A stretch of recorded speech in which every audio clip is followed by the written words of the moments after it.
Cool. I mean, you brought up big old KB, Kobe Bryant.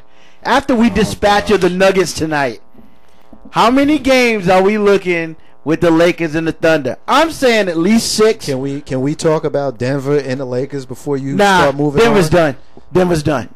Dub, pick up there. Dub, no. Denver's done. Hold up. You know what, man? They're playing in LA tonight. There's a very good chance that the Lakers can end it tonight. I don't want to discount. Yeah, exactly. It depends on what Laker team shows up. I mean, I don't want to take anything away from Denver. The Lakers should win tonight. You know, I believe that they should win. I don't think that Denver has their front line just can't contain LA's front line. If they come in as the Lakers, that's a front court team, they'll win. If they come in with the Lakers, where Bynum gets 7 shots and Gasol gets 8 shots, they're going to lose. There it is. There it is. That's tonight. That's tonight. So that's tonight. If we talk about, let's say Denver wins tonight. Let's say Denver wins tonight because the New York Knicks are in the same position. We're gonna talk about them on the other side of the break. They're in the same position. They're in the same position. Let's say they win tonight. And when I say same position, I mean down 3-1, having to play a game. Listen, chill out. Let's say game 5 on the road. Most people not giving you a shot to win. Let's say Denver wins tonight. What are the prospects for them going forward in the season? I'm gonna have you start there, Dub, and then Ro pick up behind him. I'll say that it is definitely possible if Denver was to win tonight. It is definitely possible to see them winning in Game 6 in Denver. You know, just the way that you have to add in the crowd, you have to add in them being home. Also, one thing that a lot of some people have talked about is that when you look at a lot of teams' bench, their benches play a lot better at home. True that. So that's another advantage that Denver would have in their favor if it got to Game 6. But my opinion would be if it got to Game 6, I would say they would have a little bit more than just a 50-50 chance of winning. Your thoughts, Ro? Well, I think that the Denver Nuggets have a really, really good core group of guys. And then they're a big team. I mean, they play small, but they are actually a pretty big team. And they need to get help from some of their big guys that come off the bench. McGee.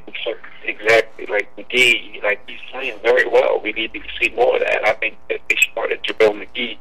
It would kind of put a different approach with that athleticism in that front line instead of playing close to Kufis too much.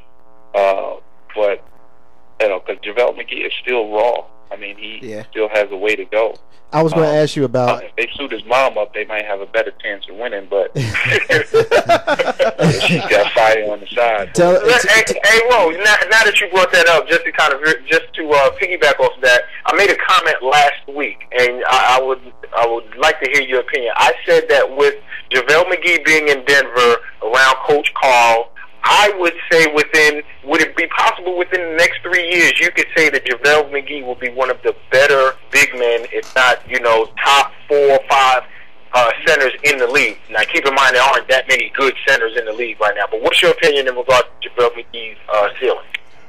I think JaVale McGee has all-star potential. I think the thing that holds JaVale McGee back is himself. Not taking the game as seriously and relying too much on his natural abilities. You see him developing that running hook shot, Kareem-like shot right now. If he can develop a go-to move or something that he can utilize and take for the rest of his career, that would separate him from 90% of the centers that are in the league now.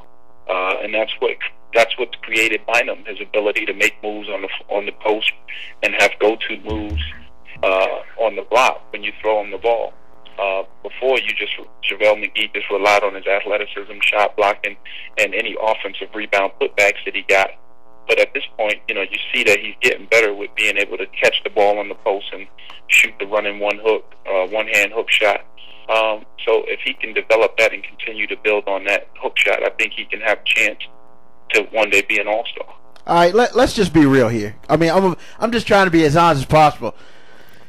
I want to hear y'all think. Tell me y'all percentage chance of Denver winning the series. To me, I don't think it's possible. I'm gonna go with a straight 0% chance. 0% chance Denver they'll win. Huh? Lakers will win. The Lakers will win the series, but it won't be easy because, like I was saying before, the Lakers have been playing with two different teams all year. When they play inside out, you can't beat them.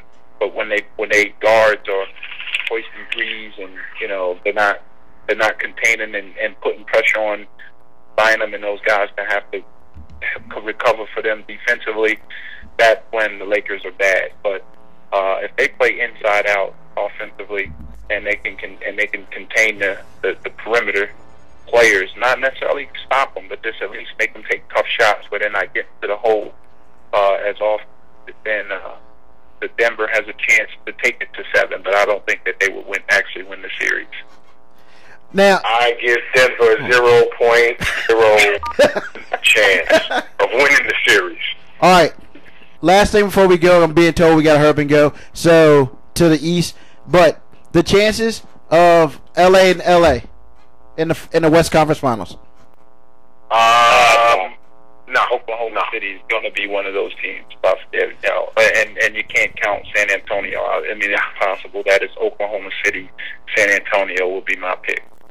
Yeah, I think that San Antonio and Oklahoma City would be your Western Conference Finals, and I would say at that particular point, follow up with me, and I'll tell you who I think will win. We're going to leave it there in the West. We're going to take a break. Ain't no half stepping with Marcus J. We're going to take a break. When we come back, we're going to get into the East with Big Rube, Carlton Banks, Sean McLeod, and K-Dub. Hang tight with us. 804-447-0601. Hold your calls until about 7:30.